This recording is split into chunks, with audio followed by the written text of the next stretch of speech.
everybody. For this week's art activity, we're going to be creating some contour drawings.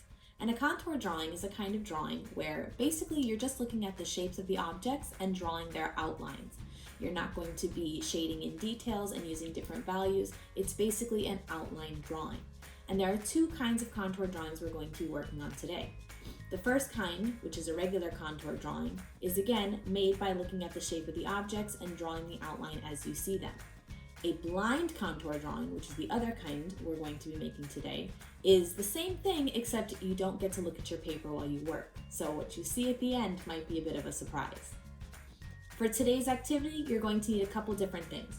First of all, you're going to need two pieces of paper, one for your contour drawing and one for your blind contour drawing. You're also going to need something to hide your blind contour drawing because chances are you're going to want to look while you're working. So I like to use a paper plate with a little hole punched in the middle of it. You can use another piece of paper with a hole poked in it, anything that's going to make it so you're not tempted to look at your paper while you work. You're also going to need your drawing materials, which could be anything. I'm going to use a marker, but you could use a pencil, you could use crayons, you could use a marker too.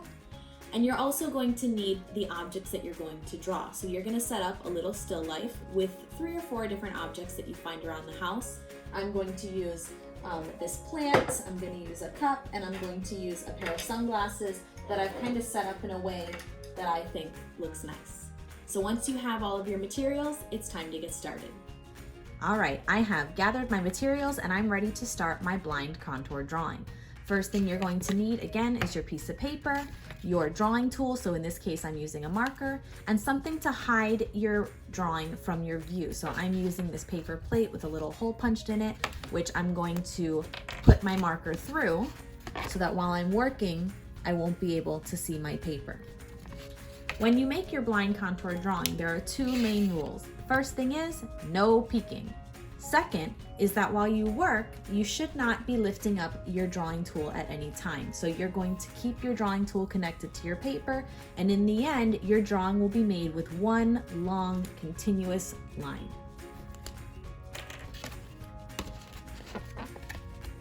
All I'm doing is I'm looking at the edges and the shapes of my object, and I'm trying to follow that same line with my drawing tool as I go. So here I go.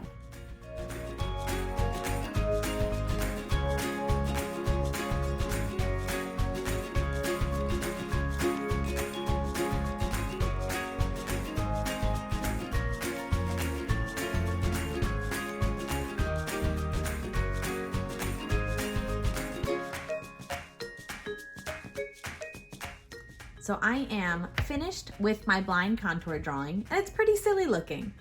The great thing about blind contour drawings are that they help your brain practice a drawing without worrying about what's actually going on my paper. It helps me really take a look at the shapes of the objects that I'm drawing without worrying about the final result. Now that I've practiced with my blind contour drawing, I'm going to switch out for a new piece of paper, and I'm going to work on my regular contour drawing. So again, I'm going to get my marker and my paper. I don't need the plate this time because I'm allowed to look, but I still don't want to lift my marker from my paper at any time.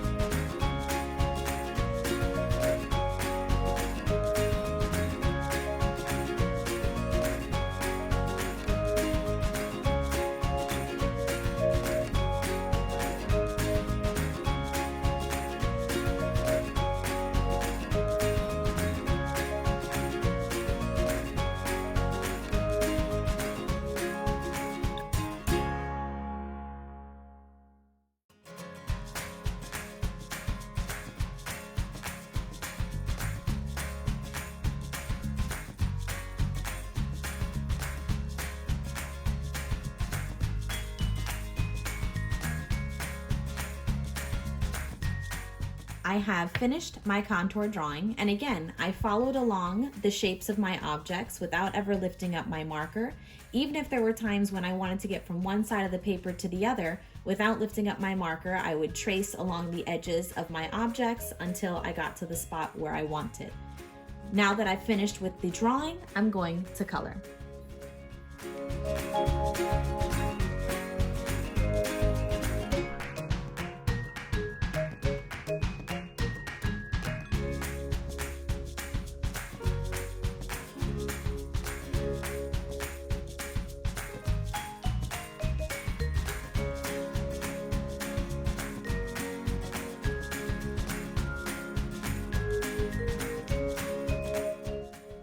So I have finished my blind contour drawing, which ended up looking pretty silly, but was great practice for when I made my regular contour drawing. And remember, this was made with one single line, not lifting up my marker from the paper, while also not looking at what I'm doing, just focusing on the shapes of the objects in front of me.